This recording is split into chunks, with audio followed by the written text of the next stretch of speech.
ಸ್ನೇಹಿತರೆ, ಮೀಡಿಯಾ ಮಾಸ್ಟರ್ಸ್ಗೆ ಸ್ವಾಗತ, ಸುಸ್ವಾಗತ. ಗೆಳೆಯರೆ, ನಿಮ್ಮೆಲ್ಲರಿಗೂ ಮೊದಲು ಕನ್ನಡ ರಾಜ್ಯೋತ್ಸವದ ಶುಭಾಶಯಗಳನ್ನು ಹೇಳಿ ವಿಷಯಕ್ಕೆ ಬಂದ್ಬಿಡ್ತೀನಿ.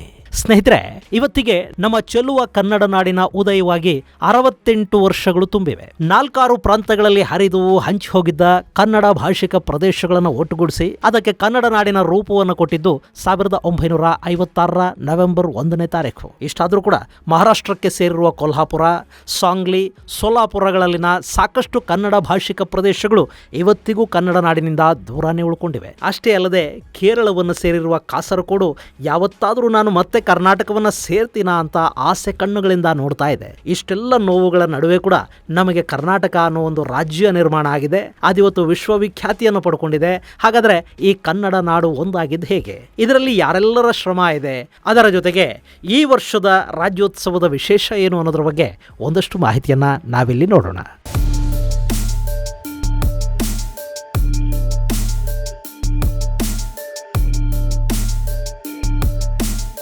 ಗೆಳೆಯರೆ, ಕರ್ನಾಟಕ, ಕರುನಾಡು, ಕಪ್ಪು ಮಣ್ಣಿನ ನಾಡು, ಕನ್ನಡ ನಾಡು, ಹೀಗೆ ನಾನಾ ಹೆಸರುಗಳಿಂದ ಕರೆಯಲ್ಪಡುವ ನಮ್ಮ ನಾಡು ಭಾರತದ ರಾಜ್ಯಗಳ ಪೈಕಿ ಒಂದು. ಈ ದೇಶದ ಪ್ರಗತಿಯಲ್ಲಿ ಕರ್ನಾಟಕ ಯಾವತ್ತಿಗೂ ಕೂಡ ಮಹತ್ತರವಾದ ಪಾತ್ರವನ್ನು ನಿರ್ವಹಿಸಿಕೊಂಡೇ ಬಂದಿದೆ. ಭಾರತ ಎಂಬ ಸಮೃದ್ಧ ನೆಲದಲ್ಲಿ ಕರ್ನಾಟಕ ಇವತ್ತು ಅತ್ಯಂತ ಪ್ರಗತಿಶೀಲ ರಾಜ್ಯವಾಗಿ ಗುರುತಿಸಿಕೊಳ್ಳುತ್ತೆ. ಇಂಥ ಕರುನಾಡು ಜನ್ಮ ತಾಳಿದ್ದು, ಅರ್ಥಾತ್ ರಚನೆಯಾಗಿದ್ದು ನವೆಂಬರ್ 1, 1956ರಲ್ಲಿ. ಸ್ನೇಹಿತರೆ, 1947ರಲ್ಲಿ ದೇಶಕ್ಕೆ ಸ್ವಾತಂತ್ರ್ಯ ಬಂತು. 1950ರಲ್ಲಿ ಭಾರತ ಅಧಿಕೃತವಾಗಿ ಸಂವಿಧಾನವನ್ನು ಒಪ್ಪಿಕೊಂಡು ಗಣರಾಜ್ಯವಾಗಿ ಬದಲಾಯಿತು. ಸ್ವಾತಂತ್ರ್ಯಕ್ಕೂ ಪೂರ್ವ ಭಾರತದಲ್ಲಿ 565ಕ್ಕೂ ಹೆಚ್ಚು ಸಣ್ಣ ಪುಟ್ಟ ಸಂಸ್ಥಾನಗಳಿದ್ವು. ಅವುಗಳನ್ನ ಭಾಷೆಯ ಆಧಾರದ ಮೇಲೆ ಒಂದುಗೂಡಿಸುವ ಕೆಲಸ ಆರಂಭ ಆಯಿತು. 1956ರ ಹೊತ್ತಿಗೆ ಅದಕ್ಕೊಂದು ಸ್ಪಷ್ಟ ರೂಪ ಸಿಕ್ತು. ಅದರಲ್ಲೂ ದಕ್ಷಿಣ ಭಾರತದಲ್ಲಿ ಕರ್ನಾಟಕ, ತಮಿಳುನಾಡು, ಕೇರಳ ಮತ್ತು ಆಂಧ್ರ ಪ್ರದೇಶಗಳು ರಾಜ್ಯಗಳಾಗಿ ರಚನೆ ಆದವು. 1956ರಲ್ಲಿ ಅಂದ್ರೆ ಕನ್ನಡ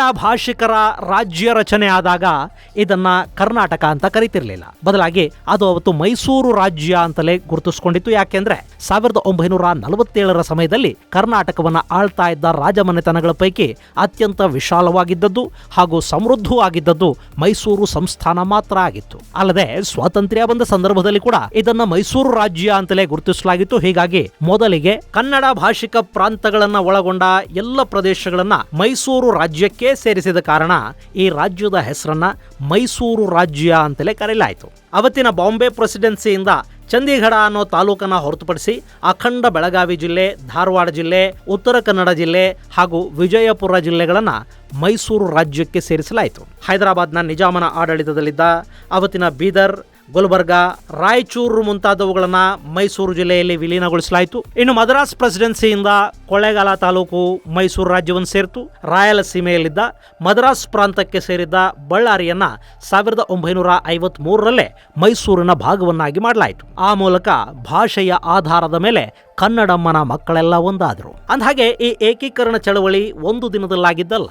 ಸ್ವಾತಂತ್ರ್ಯ ಪೂರ್ವದಲ್ಲೇ ಇದು ಮೊಳಕೆ ಹೊಡೆದಿತ್ತು. ಸ್ವಾತಂತ್ರ್ಯ ಹೋರಾಟದ ಅತ್ಯಂತ ಗಟ್ಟಿನೆಲ ಅಂತಲೇ ಕರೆಸಿಕೊಳ್ಳೋ ಉತ್ತರ ಕರ್ನಾಟಕ ಏಕೀಕರಣದ ಆಂದೋಲನದಲ್ಲಿ ಕೂಡ ತನ್ನ ದಿಟ್ಟತನವನ್ನು ಪ್ರದರ್ಶಿಸಿತು. ನಿಜ ಹೇಳಬೇಕು ಅಂದ್ರೆ ಉತ್ತರ ಕರ್ನಾಟಕವನ್ನ ಏಕೀಕರಣದ ಹೃದಯ ಅಂತ ಹೇಳಿದ್ರೆ ಖಂಡಿತ ತಪ್ಪೇನಾಗೋದಿಲ್ಲ. ಇವತ್ತು ಕರ್ನಾಟಕ ಏನಾದರೂ ಒಂದು ರಾಜ್ಯವಾಗಿ ಉಸಿರಾಡ್ತಾ ಇದ್ರೆ ಅದಕ್ಕೆ ಉತ್ತರ ಕರ್ನಾಟಕದ ಮಂದಿಯ ಗಟ್ಟಿತನದ ಹೋರಾಟ ಕೂಡ ಒಂದು ಕಾರಣನೇ. ಕನ್ನಡದ ಕುಲಪುರೋಹಿತರು ಅಂತಲೇ ಖ್ಯಾತರಾಗಿದ್ದ ಆಲೂರು ವೆಂಕಟರಾಯರು ಕನ್ನಡದ ಒಗ್ಗಟ್ಟಿಗೆ ಶ್ರೀಕಾರ ರಚಿಸಿದ್ರು. ಹಾಗೆ ಅವತ್ತಿನ ಬಾಂಬೆ ಸರ್ಕಾರದಲ್ಲಿ ಡೆಪ್ಯೂಟಿ ಎಜುಕೇಶನಲ್ ಇನ್ಸ್ಪೆಕ್ಟರ್ ಆಗಿದ್ದ ಶಿಕ್ಷಣ ಪ್ರೇಮಿ ಗೋಕಾಕನ ಡೆಪ್ಯೂಟಿ ಚನ್ನಬಸಪ್ಪನವರು ಆಂಗ್ಲ ಮರಾಠಿ ಮಾಧ್ಯಮಗಳ ನಡುವೆ ಕೂಡ ಕನ್ನಡ ಮಾಧ್ಯಮವನ್ನ ಅವತ್ತಿನ ಶಾಲೆಗಳಿಗೆ ಪರಿಚಯಿಸಿದ್ರು. ಇವರ ಜೊತೆ ಗುದ್ಲೆಪ್ಪ ಹಳ್ಳಿಕೇರಿ, ಸಿದ್ದಪ್ಪ ಕಂಬಳಿ, R.H. ದೇಶಪಾಂಡೆ, ರಂಗರಾವ್ ದಿವಾಕರ್, ಶ್ರೀನಿವಾಸರಾವ್ ಕೌಜಲಗಿ, ಶ್ರೀನಿವಾಸರಾವ್ ಮಂಗಳವೇಡೆ, A.J.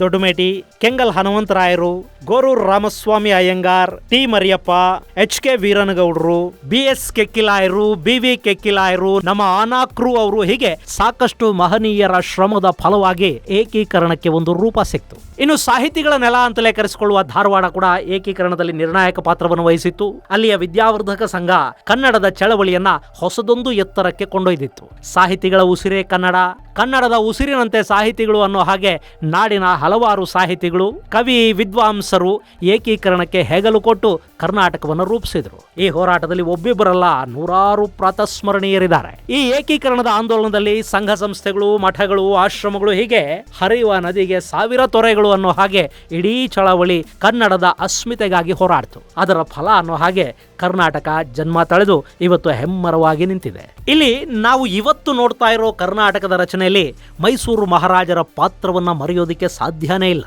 ಅವರು ಧಾರವಾಡದ ವಿದ್ಯಾವರ್ಧಕ ಸಂಘ ಸೇರಿದ ಹಾಗೆ ಸಾಕಷ್ಟು ಸಂಘ ಸಂಸ್ಥೆಗಳು ಕನ್ನಡದ ಪರ ಕೆಲಸ ಮಾಡೋದಕ್ಕೆ ಅಪಾರ ಸಹಾಯವನ್ನು ಮಾಡಿದ್ರು. ಆ ಸಹಾಯದ ಫಲವಾಗಿನೇ ಉತ್ತರದಲ್ಲಿ ಕನ್ನಡದ ಮೇಲಿನ ಪ್ರೀತಿ ಹೆಚ್ಚಾಗ್ತಾ ಹೋಯ್ತು. ಕೊನೆಗೆ ಅದು ಕನ್ನಡ ನಾಡಿನ ಉದಯಕ್ಕೆ ಕೂಡ ಕಾರಣ ಆಯಿತು. ಸತತ ಹೋರಾಟ ಮತ್ತು ಪರಿಶ್ರಮದ ಫಲವಾಗಿ 1956ರಲ್ಲಿ ಕನ್ನಡ ನಾಡು ರೂಪುಗೊಳ್ತು.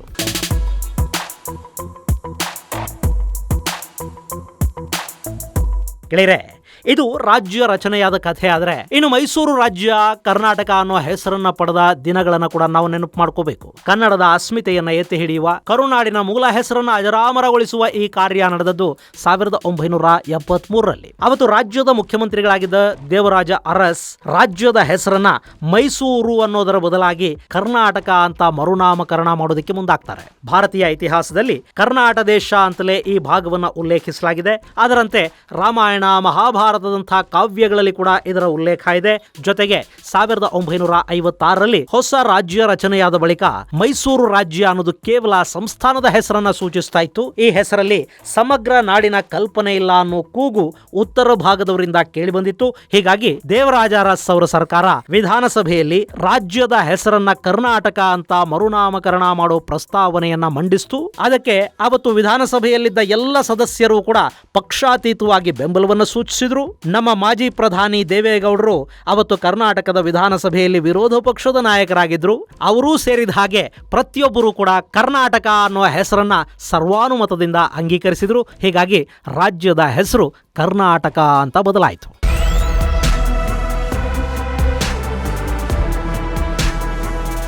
ಗೆಳೆಯರೆ, ನಾವಿಲ್ಲಿ ಗಮನಿಸಬೇಕಾದ ಅಂಶ ಏನು ಅಂದ್ರೆ, ಮೈಸೂರು ರಾಜ್ಯ ಕರ್ನಾಟಕವಾಗಿ ಬದಲಾಗಿ ಇವತ್ತಿಗೆ 50 ವರ್ಷಗಳಾಗಿವೆ. ಅಂದ್ರೆ ಕರ್ನಾಟಕದ ಹೆಸರು ಅಜರಾಮರಗೊಂಡ ಸುವರ್ಣ ಘಳಿಗೆ ಇದು. ಅಂದ್ರೆ ಈ ರಾಜ್ಯಕ್ಕೆ ಕರ್ನಾಟಕ ಅಂತ ಹೆಸರಿಟ್ಟ ಸುವರ್ಣ ಮಹೋತ್ಸವದ ಕಾಲಘಟ್ಟದಲ್ಲಿ ನಾವಿದ್ದೀವಿ. ಹೆಸರಾಯಿತು ಕರ್ನಾಟಕ, ಉಸಿರಾಗಲಿ ಕನ್ನಡ ಅನ್ನೋ ಆಶಯದೊಂದಿಗೆ ಕನ್ನಡ ರಾಜ್ಯದ ಸ್ಥಾಪನೆ ಏನೋ ಆಯ್ತು. ಅದಕ್ಕೆ ಕರ್ನಾಟಕ ಅನ್ನೋ ಹೆಸರು ಇಟ್ವಿ. ಆದ್ರೆ ಕನ್ನಡ ನಮ್ಮ ಉಸಿರಾಗಿ ಉಳ್ಕೊಂಡಿದ್ಯಾ?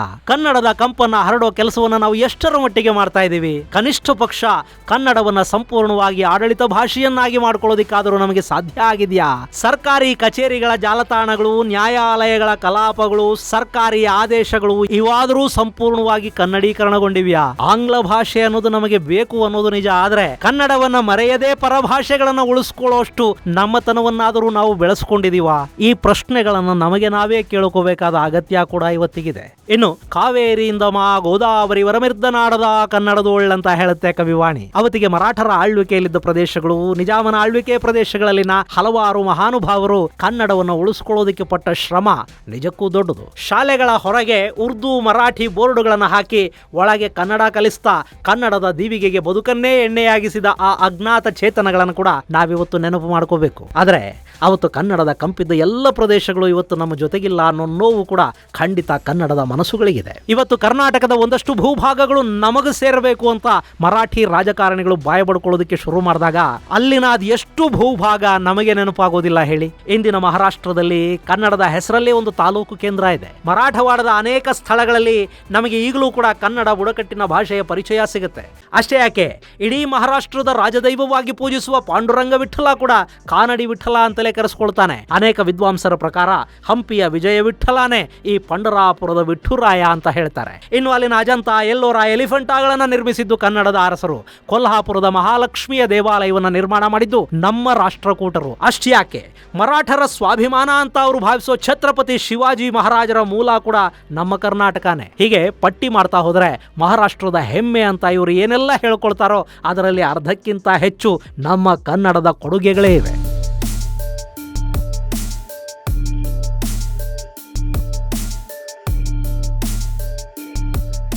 ಇನ್ನು ಗೆಳೆಯರೆ, ಮೈಸೂರು ಕರ್ನಾಟಕವಾಗಿ ಬದಲಾಗಿ 50 ವರ್ಷಗಳು ಕಳೆದಿವೆ. ಈ ಸಂದರ್ಭದಲ್ಲಿ ರಾಜ್ಯದ ಇತಿಹಾಸವನ್ನು ಒಮ್ಮೆ ನಾವು ಗಮನಿಸಬೇಕು. ಗಂಗಾ, ಕದಂಬ, ಚಾಲುಕ್ಯರ ನಾಡಲ್ಲಿ ರಾಷ್ಟ್ರಕೂಟರು, ಕಲ್ಯಾಣಿಯ ಚಾಲುಕ್ಯರು ತಮ್ಮ ಛಾಪನ್ನು ಮೂಡಿಸಿದರು. ಹೊಯ್ಸಳರ ಶೌರ್ಯ ಪರಾಕ್ರಮದ ಜೊತೆ ಶಿಲ್ಪಕಲೆಗಳು ಮೇಳೈಸಿದ್ದ ನಾಡು ಈ ಕರುನಾಡು.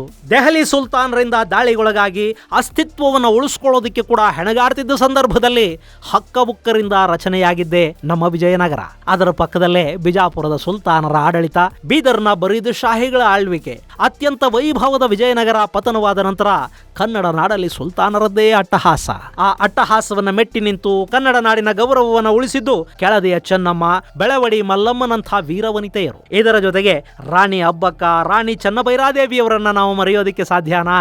ಆ ನಂತರದಲ್ಲಿ ಮೈಸೂರು ಸಂಸ್ಥಾನದ ಪ್ರಗತಿ, ಅಲ್ಲಿನ ಒಳ ರಾಜಕೀಯ, ಹೈದರಾಲಿಯ ಹೊಂಚು ಸಂಚು, ಬ್ರಿಟಿಷರ ಆಗಮನ, ಟಿಪ್ಪು ಆಳ್ವಿಕೆ, ರಾಣಿ ಚೆನ್ನಮ್ಮನ ಹೋರಾಟ, ಸಂಗೊಳ್ಳಿ ರಾಯಣ್ಣ, ದೊಂಡಿಯಾವಾಘರ ಪ್ರತೀಕಾರ, ಸಿಂಧೂರ ಲಕ್ಷ್ಮಣನ ಅಬ್ಬರ ಒಂದಾ ಎರಡ, ಹೀಗೆ ಕನ್ನಡ ನಾಡು ಸಾಕಷ್ಟನ್ನ ಕಂಡಿದೆ. ಮಯೂರ, ಇಮ್ಮಡಿ ಪುಲಕೇಶಿ, ಮೂರನೇ ಗೋವಿಂದ, ಅಮೋಘ ವರ್ಷ, 6ನೇ ವಿಕ್ರಮ, ಹೊಯ್ಸಳ ವಿಷ್ಣುವರ್ಧನ, ಶ್ರೀಕೃಷ್ಣ ದೇವರಾಯರಂಥ ಶ್ರೇಷ್ಠಾತಿಶ್ರೇಷ್ಠ ಅರಸರನ್ನ ಕಂಡ ನಾಡು ಇವತ್ತು ಜಗದ್ವಿಖ್ಯಾತಿಯನ್ನೂ ಪಡ್ಕೊಂಡಿದೆ. ಇವತ್ತಿನ ಬೆಂಗಳೂರು ಜಗತ್ತಿನ ಪ್ರಮುಖ ಐಟಿ ನಗರಗಳಲ್ಲಿ ಒಂದು ಅನ್ನಿಸ್ಕೊಳ್ತಾ ಇದೆ. ಬೆಳಗಾವಿಯ ಕುಂದ, ಮೀನುಗಡದ ಕರದಂಟು, ಕೊಲ್ಹಾರದ ಮೊಸರು, ಧಾರವಾಡದ ಪೇಡ, ದಾವಣಗೆರೆಯ ಬೆಣ್ಣೆ ದೋಸೆ, ಸವಣೂರಿನ ಖಾರ, ಮೈಸೂರಿನ ಪಾಕ, ತಿಪಟೂರಿನ ತೆಂಗು ಇವೆಲ್ಲ ಕನ್ನಡ ನಾಡಿನ ವೈಶಿಷ್ಟ್ಯಗಳು. ಹಂಪಿ, ಹಳೇಬೀಡು, ಬೇಲೂರು, ಬಾದಾಮಿ, ತಲಕಾಡು, ಸೋಮನಾಥಪುರ, ಮೈಸೂರು, ಶ್ರೀರಂಗಪಟ್ಟಣ, ಆನೆಗೊಂದಿ, ರಾಯಚೂರು, ಮಳಖೇಡ, ಚಿತ್ರದುರ್ಗ, ಕಲಬುರಗಿ, ಬೀದರ್, ವಿಜಯಪುರ, ಕಲ್ಯಾಣದಂಥ ಐತಿಹಾಸಿಕ ನೆಲಗಳನ್ನ ನಾವಿವತ್ತಿಗೂ ಕೂಡ ಕಾಣೋದಿಕ್ಕೆ ಸಾಧ್ಯವಾಗ್ತಾ ಇದೆ. ಬಂಡೀಪುರ, ನಾಗರಹೊಳೆ, ಅಣಶಿ, ಭದ್ರಾ, ದರೋಜಿಯಂಥ ಕಾನನಗಳು ಕರುನಾಡಲ್ಲಿ ಕಂಗೊಳಿಸ್ತಾ ಇವೆ. ಕೃಷ್ಣ, ಭೀಮೆ, ಕಾವೇರಿ, ತುಂಗಭದ್ರೆ, ನೇತ್ರಾವತಿ, ಹೇಮಾವತಿಯರು ಹರಿಯುವ ನಾಡು ಅಂತ ಕರ್ನಾಟಕ ಕರೆಸಿಕೊಳ್ಳುತ್ತೆ. ಧರ್ಮಸ್ಥಳ, ಕುಕ್ಕೆ, ಮಲೆಮಹದೇಶ್ವರ, ನಂಜನಗೂಡು, ಶ್ರೀರಂಗಪಟ್ಟಣ, ಶಿರಸಿ, ಕಾಗಿನೆಲೆ, ಸವದತ್ತಿ, ಕೊಟ್ಟೂರು, ಹುಲಿಗಿ, ಕೊಪ್ಪಳ, ಬಸವನ ಬಾಗೇವಾಡಿಯಂಥ ಧಾರ್ಮಿಕ ಕ್ಷೇತ್ರಗಳಿವೆ. ಶೃಂಗೇರಿ, ಸಿದ್ಧಗಂಗೆ, ಸುತ್ತೂರು, ಗವಿಮಠ, ಉಡುಪಿ, 3000 ಮಠ, ಆದಿಚುಂಚನಗಿರಿ, ಕಾಗಿನೆಲೆಯಂಥ 10 ಮಠಗಳು ಈ ನಾಡಿನ ಜನಕ್ಕೆ ಆಧ್ಯಾತ್ಮದ ರಸಧಾರೆಯನ್ನು ಉಣಿಸ್ತಾ ಇವೆ. ಗೆಳೆಯರೆ, ಹೇಳ್ತಾ ಹೋದ್ರೆ ಕರುನಾಡಿನ ಬಗ್ಗೆ ಹೇಳೋದಕ್ಕೆ ಸಮಯನೇ ಸಾಕಾಗೋದಿಲ್ಲ. ನಾನಿಲ್ಲಿ ಸಾಕಷ್ಟು ವಿಷಯಗಳನ್ನ ಹೇಳೋದಕ್ಕೆ ಸಾಧ್ಯ ಆಗಿಲ್ಲ ಅನ್ನೋದು ಖಂಡಿತ ನನಗೆ ಗೊತ್ತಿದೆ. ಎಲ್ಲಾನು ನಾನೇ ಹೇಳಬೇಕು ಅಂತೇನಿದೆ. ನೀವು ಕೂಡ ಒಂದಷ್ಟು ಹೇಳಿ.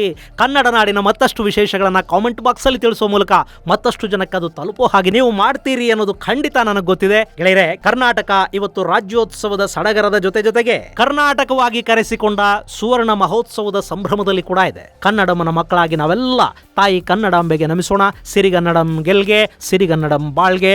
ಜೈ ಹಿಂದ್, ಜೈ ಕರ್ನಾಟಕ.